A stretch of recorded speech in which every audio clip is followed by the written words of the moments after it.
Caranya petani mendapatkan pupuk yaitu yang penting dia terdaftar di RDKK. Sampai dia terdaftar di RDKK, dia bisa menebus pupuk ke kios atau pengecer dengan hanya bermodalkan KTP saja. Jadi tidak rumit lagi. Kalau istilah mereka realokasi, gitu kan? Nah, jadi pindahkan di gudang-gudang terdekat yang membutuhkan ke area-area terdekat. Oh, di kabupaten sebelah atau di kecamatan sebelah membutuhkan. Itu bisa seperti itu. Itu tergantung situasi dan kondisi. Itu bisa disiasati. Kalau perilaku yang seperti itu menurut saya perilaku yang sangat kejam, Pak. Keji, Pak. Karena ya petani itu berharap banyak terhadap hasil produksi, hasil panennya itu. Dengan adanya mereka mendapatkan pupuk palsu itu otomatis gagal. Jadi kerugiannya luar biasa ke petani itu. Yang bikin kita gagal selama ini kita bertindak itu, bekerja itu formalitas, Pak. Yang penting saya sudah kerjakan. Pada saat ditanya, sudah Pak aku kerjakan. Tapi hasilnya kita tidak peduli. Nah ini kita robah sekarang.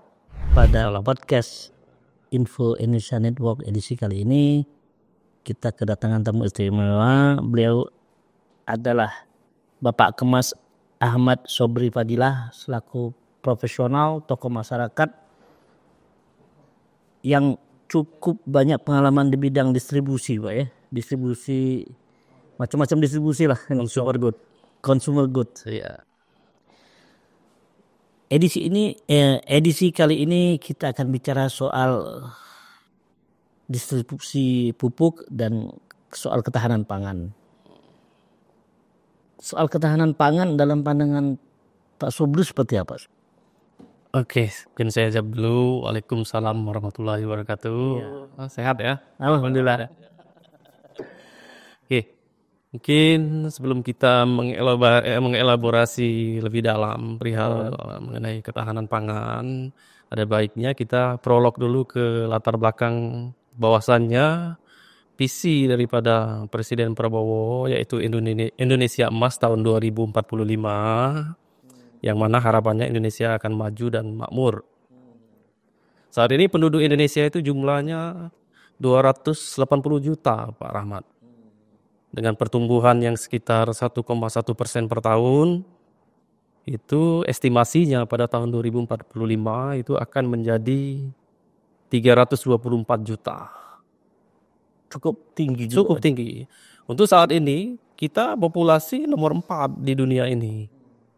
Nah, jadi tentu dengan latar belakang itu, artinya jumlah penduduk yang banyak, populasi manusia yang banyak ini, yang perlu kita perhatikan, yang menjadi key isu utama dari pemerintah adalah untuk mengisi perutnya, untuk memberi makan. Nah, itulah tadi mengenai ketahanan pangan. Dalam hal ini Bapak Presiden Prabowo sudah mencanangkan Astacita untuk swasembada pangan. Iya.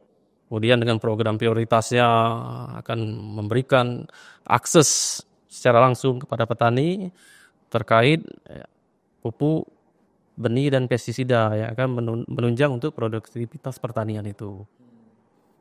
Dan semua itu langsung ditindaklanjuti oleh Kementerian Pertanian dengan keputusan Kementerian Pertanian nomor 644 tahun 2024 terkait mengenai pengaturan untuk distribusi pupuk bersubsidi.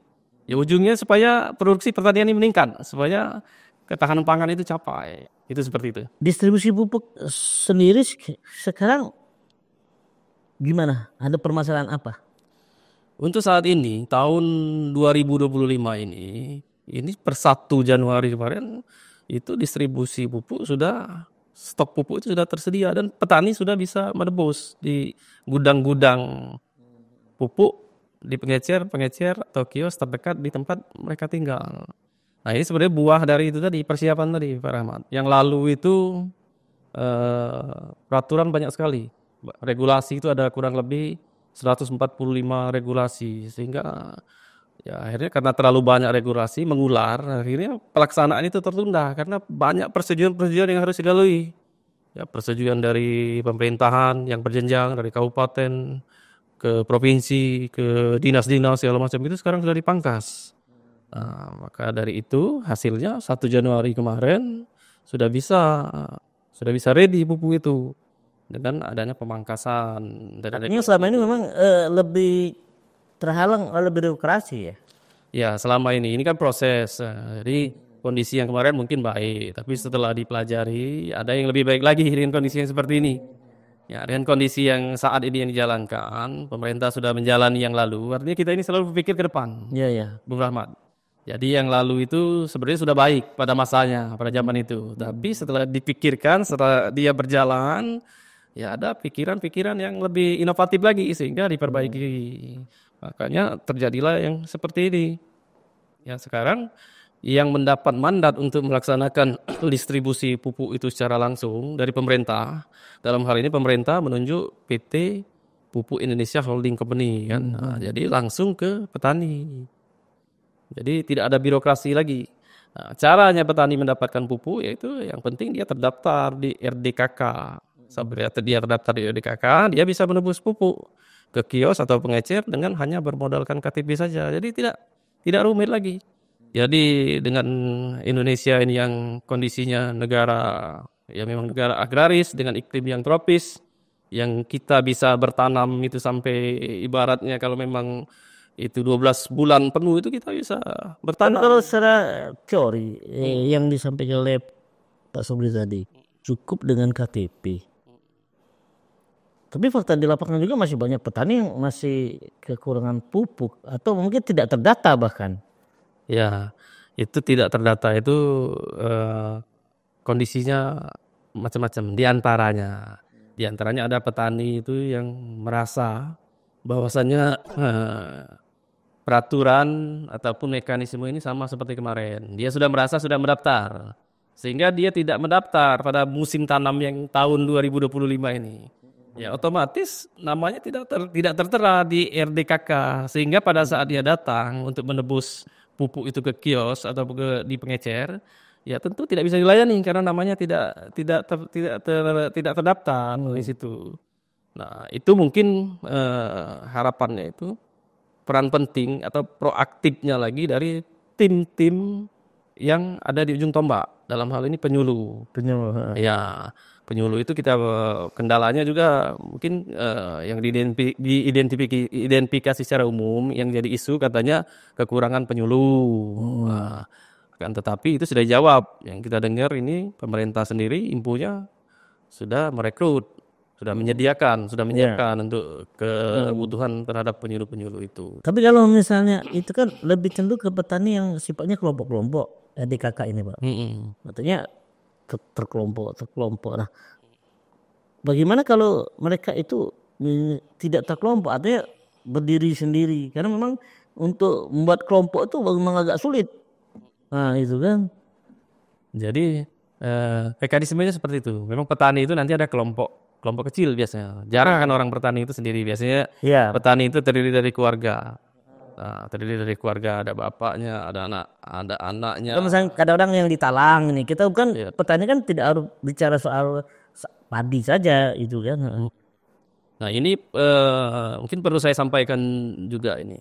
Untuk pupuk subsidi ini diperuntukkan untuk 9 jenis tanaman. Ya, di antaranya padi, jagung gitu kan, cabai, bawang merah, bawang putih gitu kan.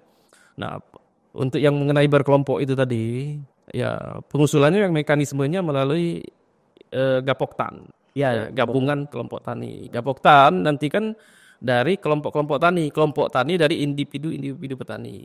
Di lapangan biasanya petani itu bertani itu berkelompok. Bukan berarti berkelompok itu dalam asumsi kita ya dalam lahan umpamanya yang seperti kita di kota ini terlalu berdampingan, mungkin ada jarak mungkin 100 meter baru ketemu petani lagi, itu bisa dikategorikan kelompok sudah kan. Nanti ada beberapa mereka itu datanya mereka sampaikan ke petugasnya biasanya yang PPL maupun dari ketua kelompok itu tadi. Di sana nanti disampaikan. Syarat untuk apa namanya? Kelompok itu apa sih, Pak, sebenarnya? Untuk kelompok tani ini? Kelompok itu? Iya, berapa orang, harus berapa petaninya misalnya gitu. Kelompok itu ya untuk mempermudah sebenarnya. Supaya kebutuhan mereka ini bisa direkap. Karena gini, Ini kita bicara mengenai kebutuhan petani yang paling mendasar diantaranya pupuk ataupun benih kan, biar memudahkan informasi gitu. Oh, Bu Rahmat. Dengan adanya kelompok tadi kan memudahkan. Jadi bisa dalam umpamanya di satu distrik, di kecamatan ini, di desa ini, atau di kampung ini ada kebutuhan ureanya sekian, NPK-nya sekian, seperti itu. Umpamanya benihnya di sana karena menanam padi mungkin perlu benih padi sekian banyak gitu kan. Jadi justru memudahkan dengan kelompok itu. Artinya terdata ya, terdata jelas. Iya, terdata. Tadi ini soal ada 9 macam tadi Pak ya, selain padi tadi. Apa tadi? Yang paling banyak kebutuhan tuh apa, Pak? Ya, yang menjadi Saat ini, ya. ya, jadi istilahnya kalau kita bicara mengenai persentase kontribusi yang banyak dibutuhkan sekarang ya paling pertama itu ya beras, padi itu tadi. Iya, Ya. padi.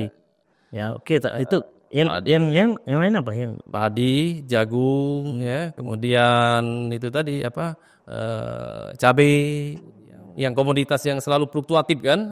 betul. Bawang merah, bawang putih, kemudian tebu rakyat, kemudian Oh, itu masuk dia ya? iya tebu rakyat tapi bukan tebu perkebunan PT bukan. Kemudian kopi itu diantaranya kan. Itu ada 9 macam. Ini yang saya juga menarik cukup yang fluktuatif. Saya cabai misalnya yang bisa sering fluktuatif ini Pak. Cabai, kemudian bawang juga gitu kan. Nah, itu kenapa sih Pak kalau kita melihat ini tingkat fluktuatif produk pertanian kayak cabai, bawang merah, itu sebenarnya penyebabnya apa sih Pak? Ya, tingkat fluktuatif itu dipengaruhi oleh supply and demand pertama. Artinya kalau supply-nya dikit, demand-nya banyak, artinya harganya tinggi kan. Kalau supply-nya banyak, demand-nya dikit, ya harganya rendah gitu kan. Nah, biasanya kalau tanaman ini itu dipengaruhi juga oleh faktor musim. Kemudian faktor-faktor yang penentu panen lain. Seumpamanya musim bagus akan tetapi hama eksplosif, meledak gitu kan. Sehingga akhirnya produksi menurun. Sehingga terjadi kelangkaan, akhirnya harga mahal. Iya. Tapi bisa juga seumpamanya terjadi juga yang tidak bisa kita kesampingkan. Kadang-kadang suplainya tidak begitu terkendala atau permintaan biasa-biasa saja, ada yang bermain di situ. Iya. Nah, itu yang seperti itu namanya nanti perlu pengawasan kan dari pemerintah atau Iya, ini siapa terkait. kondisinya baik-baik saja. Tapi kok harganya mahal gitu. Atau kadang-kadang murah gitu. Wah, ini permainan eksportir nih, importir nih gitu ya. Nah, itu juga itu. Itu produksi umpamanya ya seharusnya diprediksi pada saat panen tanpa kendala macam-macam. Iya. Ya, permintaan wajar, supply wajar, tapi harga bisa jatuh karena masuknya barang dari luar, ya itu pengaruh. Nah, makanya pemerintah saat ini sudah komitmen untuk tidak mengimpor untuk beberapa bahan pokok seperti beras, jagung, kemudian Gula, ya garam dan garam. Nah, jadi untuk itu kita tidak ada gangguan lagi istilahnya kan. Nah, mudah-mudahan produksi kita bagus itu kan, semuanya akan terpenuhi dari dalam negeri. Dan Kementerian Pertanian kita sekarang luar biasa gerakannya kalau kita simak. Malah Pak Mentan itu bikin ini sekarang klaster pertanian. Nah, klaster pertanian itu dia konsepnya ini alih teknologi, Bung Rahmat. Jadi pertanian itu pertanian modern, sudah menggunakan alat-alat mekanisasi. Jadi mereka Kementerian Pertanian ini coba istilahnya merekrut dalam tanda kutip pemuda-pemuda gitu kan. Yang berminat di bidang pertanian. Petani milenial apa? Nah, itu namanya program petani milenial. Ya. Dengan digandengkan dengan klaster pertanian tadi, jadi kawasan khusus itu kan. Itu di Papua. Itu kalau memang itu sukses, itu kan jadi trigger buat masyarakat yang lain untuk ya ingin mencoba yang seperti itu, terobosan yang luar biasa itu. anak muda juga harus bertani ya katanya ya. Iya, nah kan dampaknya ke kita ya outputnya itu nanti produksi beras kan dalam hal ini kan ya terkait bahan-bahan makanan ini otomatis akan kita bisa penuhi sendiri dari hasil produksi kita sendiri. Bahkan kalau memang ini Indonesia ini dengan lahan yang sangat luas, dengan lahan yang subur, karena kita negara agraris bisa menjadi lumbung pangan dunia. Nah ini terkait dengan pertanian tentu tidak lepas dari distribusi pupuk. Kalau melihat kebutuhan pupuk di Indonesia cukup nggak Pak? Ini kan tadi katanya Pak Mentan juga lagi semangatnya nih untuk membangkitkan pertanian Indonesia nih. Nah kebutuhan pupuknya gimana kalau melihat? Kebutuhan pupuk itu terjadi peningkatan dari tahun yang lalu yang disiapkan untuk pupuk subsidi ya. Disiapkan oleh pemerintah tahun yang lalu kurang lebih 4,5 juta ton. Untuk tahun ini disediakan 9,55 juta ton. Itu dasarnya ya sudah dihitung kan berdasarkan kebutuhan rekomendasi luas areal tanam untuk tahun 2025 ini. Nah, itu untuk kebutuhan ya untuk per Januari ini sudah ready. Jadi musim tanam ini tidak ada kendala di sini ya. Perihal pupuk ini. Nah ini beberapa waktu yang lalu kita mendengar adanya peredaran pupuk palsu. Triliunan nilainya tentu. Nah itu pandangan dari Pak Sobri seperti apa? Kalau perilaku yang seperti itu menurut saya perilaku yang sangat kejam Pak, keji Pak. Karena ya petani itu berharap banyak terhadap hasil produksi, hasil panennya itu. Dengan adanya mereka mendapatkan pupuk palsu itu otomatis gagal. Jadi kerugiannya luar biasa ke petani itu. Rugi material sudah jelas Pak, rugi waktu, rugi harapan. Itu perilaku yang sangat kejam Pak, sangat tidak manusiawi kalau menurut saya. Pelakunya kan pengusaha-usaha besar, konglomerat statusnya. Ya, itu namanya karakteristiknya itu tidak baik. Makanya Menteri Pertanian itu sangat marah sekali, berang sekali. Akhirnya dia merekomendasikan agar ya segera diusut tuntas, dibasmi sampai ke akar-akarnya. Ya kalau seperti itu tidak akan sukses program swasembada pangan ini Pak. Dengan kondisi seperti itu. Karena pupuk ini salah satu komponen yang penting untuk meningkatkan produksi. Kalau diberi barang palsu, nggak akan ada hasilnya itu. Produksi tidak menurun, petani duitnya habis gitu kan. Ya gagal. Apakah memang ada upaya untuk membuat petani itu tidak sejahtera? Apa menurut pandangan Pak Sobri? Saya tidak bisa terlalu jauh di situ, tapi yang sudah kelihatan saja itu kan merugikan, Pak. Ya, jadi merugikan bagi petani itu tadi, membuat panennya gagal. Ya, ke petani dirugikan, ketujuan visi bangsa itu untuk swasembada pangan otomatis akan gagal. Jadi kejam Pak itu Pak. Kejam menurut saya. Nah ini Pak Sobri sebagai orang yang memang praktisi di bidang distribusi, kemudian paham karena basis ilmunya juga dari pertanian. Nah, Anda memandang distribusi pupuk ini seperti apa sekarang? Mungkin bisa diceritakan lah seperti apa. Dengan kondisi sekarang ini ya diperingkas gitu kan. Jadi sudah lebih fokus. Jadi kalau kita bicara distribusi, jadi rantainya itu kita lihat dari produsen, dari pabrikan kan, dari pabrik sehingga sampai ke tangan customer, petani, konsumen. Dalam hari ini customernya, konsumennya itu ya si petani. Kalau konsumen akhirnya paling akhir sebenarnya tanaman, tapi kan melalui tangan petani. Jadi customernya di sini petani. Nah, jadi kita petakan, jadi perjalanan mulai dari pabrik sehingga sampai ke petani. Nah, jadi road to fill bisa kita katakan. Jadi perjalanan ke lapangan pupuk ini. Nah, di sini pemerintah itu kan sudah memperingkas. Jadi pemerintah sekarang sudah bisa sekarang sudah mengamanahkan Pupuk Indonesia Holding Company untuk menangani pendistribusian itu sehingga tidak terlalu panjang lagi regulasi, nggak seperti dulu gitu kan. Ada berapa peringkasan yang dipotong ini Pak sekarang? Ya, secara ini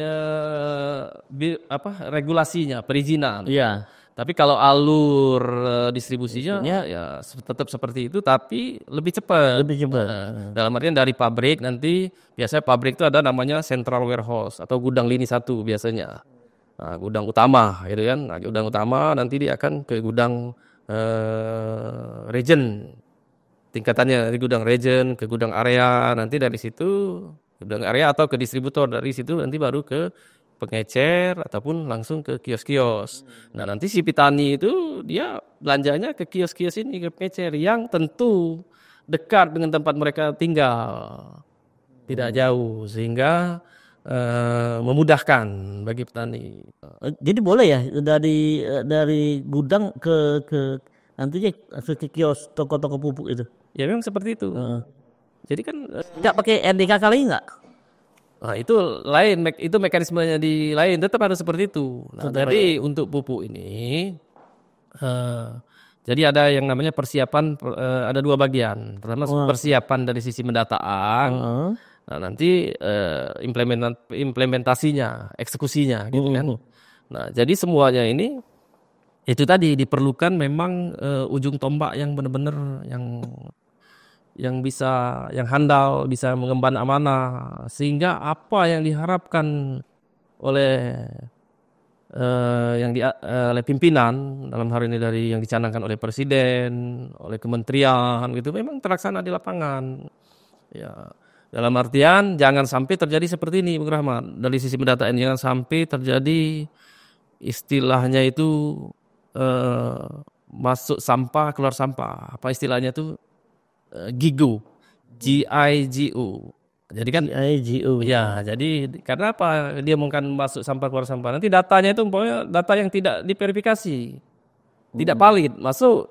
Nah, masuk nanti akan jadi rekap untuk kebutuhan untuk di tempat tersebut.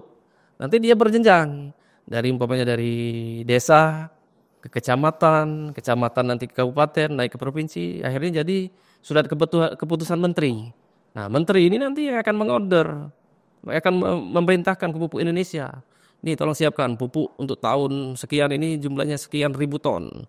Kalian siapkan. Untuk yang subsidi? Iya, untuk yang subsidi. Jadi purchasingnya itu bisa meleset. Kalau seumpamanya ujung tombak ini bekerjanya tidak cermat. Ya, yang saya ngomong tadi, jangan sampai datanya data sampah. Nah, kalau datanya sudah benar, tinggal artinya pengawarannya lagi di sisi implementasinya, eksekusi.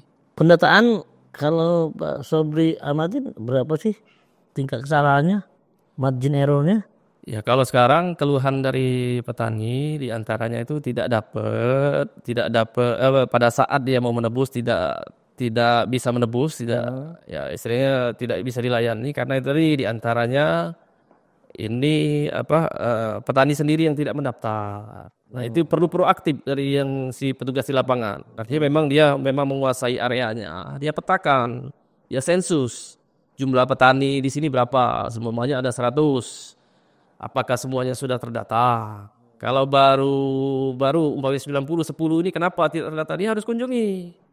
Apakah dia sudah tidak bertani lagi, ataukah orang tersebut sudah meninggal, apakah lahannya sudah dijual gitu. Sehingga memang bahwasanya ini memang tidak ada permintaan.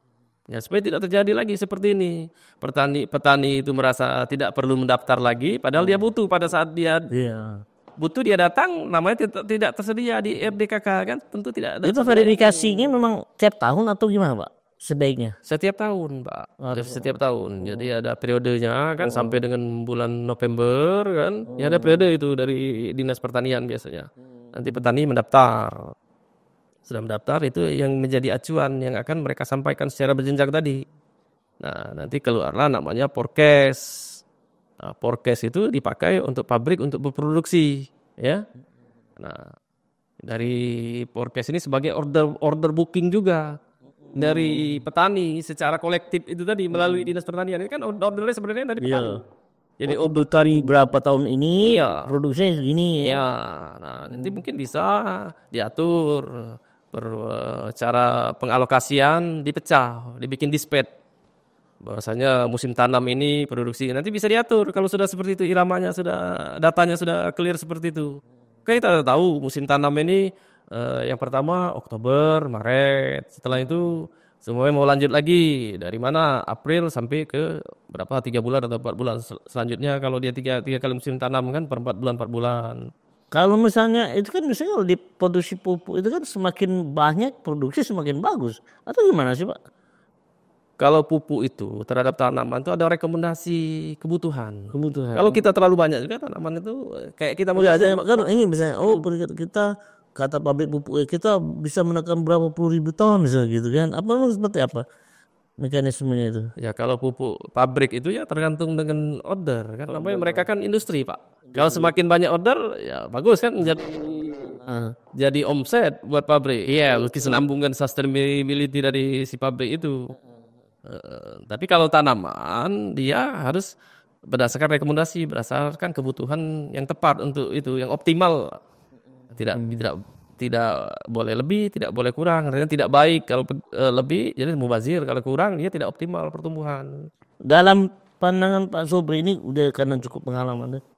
Kebutuhan pupuk di Indonesia dan sebarannya kalau bicara sebaran tadi kan ada Papua apa sudah termasuk ideal tidak?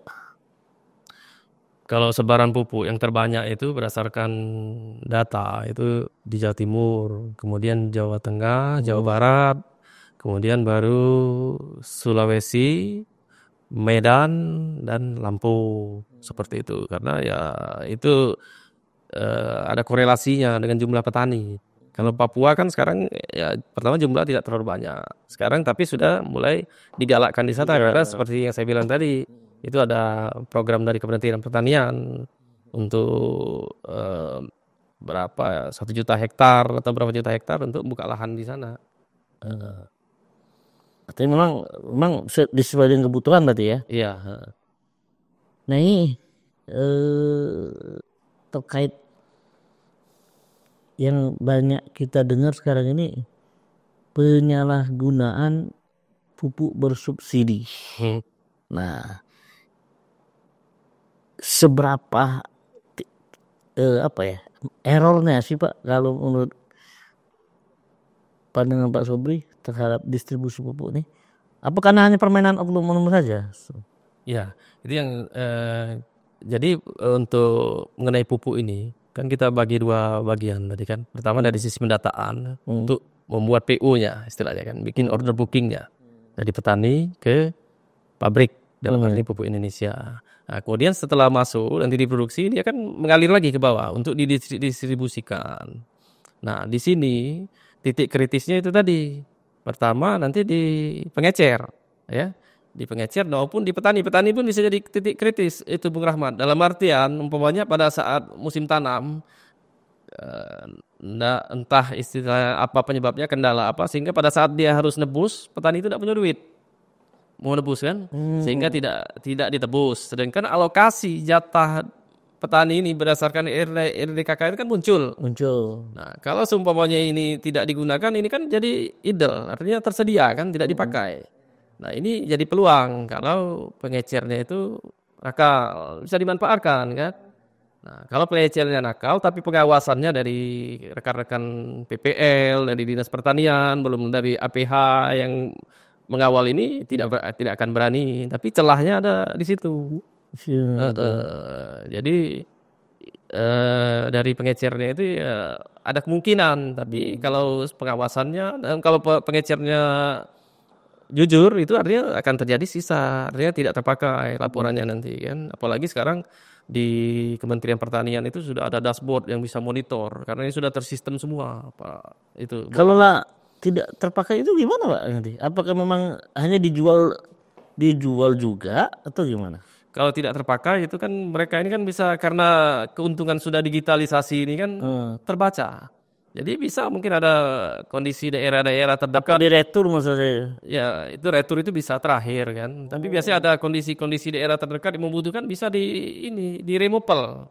Istilah dipindahkan. Dialihkan ya? Kalau istilah umum mereka realokasi. Gitu kan. Nah, jadi dipindahkan di gudang-gudang terdekat yang membutuhkan ke area-area terdekat. kabupaten sebelah atau di kecamatan sebelah membutuhkan. Itu bisa seperti itu. Itu tergantung situasi dan kondisi. Itu bisa disiasati. Nah ini kita melihat skupnya pertanian Sumatera Selatan. Dari pandangan Pak Sobri, pertanian di Sumatera Selatan ini seperti apa? Karena kita juga masuk dalam salah satu lumbung pangan nasional juga gitu kan. Kaitan dengan ketahanan pangan juga nih. Ya. Kalau saya lihat Sumatera Selatan ini daerah potensial untuk pertanian. Pertama dari sisi luas lahan, ya. Kemudian ya itu tadi kita sebenarnya sekarang sudah menjadi salah satu lumbung pangan nasional. Ada daerah sentra-sentranya kita untuk pertanian untuk padi ini kan, seperti di Banyuasin, gitu kan, di Oki, di Belitang, gitu kan, di Opo Timur ya, di antaranya kan. Nah kemudian pertanian kalau kita spesifik bicara padi ini, selain dari pupuk, bibit, itu tadi kan benih, pestisida, ada satu lagi faktor penunjang yang tidak bisa kita tinggalkan, yaitu air. Nah, Sumatera Selatan ini airnya melimpah dari Sungai Musi itu kan. Ini bisa dimanfaatkan. Sampai banjir ada orang. Ya, itu bisa dimanfaatkan kan Sungai Musi dalam artian ya itu teknologi kan ya. Tapi kita lihat dulu kajian-kajian terkait dengan lingkungan hidup. Kan. Jadi maksud saya itu berkah yang Allah kasih untuk Sumatera Selatan ini cukup gitu kan. Cukup besar ya. Iya, tinggal kita manfaatkan. Tinggal keseriusan kita untuk meningkatkan itu. Nah ini juga tanggung jawab pemimpin baru kita nih Pak Hermandaru Cik Ujang. Nah ada untuk kepemimpinan mereka ke depannya seperti apa pandangan Pak? Ya, Apa fokus saja di pertanian atau gimana? ya. Ya harapan kita kan pertama kalau pemerintah daerah ini artinya tetap harus korelasi tegak lurus kan ke pemerintahan pusat ya. Ya diantaranya program presiden itu adalah swasembada pangan. Selain dari yang lain-lain ya tentu harapan kita untuk menuju ke swasembada pangan ini itu harus menjadi concern kita juga. Karena ya urusan pangan ini urusan yang paling hakiki. Yang paling penting gitu kan untuk sustainability hidup kita kan, untuk ya keamanan juga, untuk ketahanan kalau kita bicara bangsa. Itu hal yang paling penting kan. Dan juga di sini juga bisa menciptakan lapangan kerja. Apalagi pemerintah pusat sangat concern sekarang Pak Presiden Prabowo terhadap ketahanan pangan untuk periode beliau ini kan. Ya, dia siap seperti ini kan, pupuk disiapkan untuk petani, kemudian benih diberi, kemudian mulai bertransfer dari pertanian tradisional ke pertanian modern, disupport dengan Alsintan. Ya, itu peluang kita ambil, harus kita manfaatkan yang seperti itu. Artinya jadi petani sekarang bukan hal yang memalukan lagi ya? Iya, petani itu sebenarnya pekerjaan yang mulia, Pak. Gitu ya. Sebenarnya, tapi karena kurang perhatian pada masa yang lalu gitu kan, akhirnya termarginalkan. Nah, akhirnya anak-anak muda ya tidak menoleh ke sana. Tapi sebenarnya kita ini kodrat kita ini negara agraris gitu kan. Nah, seharusnya ayat-ayat konstitusi atau segala macam regulasi aturan kita harusnya mensupport ke situ. Nah, itu yang kita ini sekarang sudah menyadari, kita terbangun, ya teruskan saja ke situ kan. Apalagi dengan situasi geopolitik dunia yang saat seperti ini dan perubahan iklim yang tidak menentu, kan tentu pangan ini merupakan hal yang sangat strategis. Hal yang paling penting, kita tidak perlu ibaratnya kalau disuruh milih gitu kan, tidak perlu rumah-rumah gedung-gedung mewah kalau perlu lapar. Kita perlu makan dulu kan. Nah, dalam arti kita sebenarnya kita tetap perlu.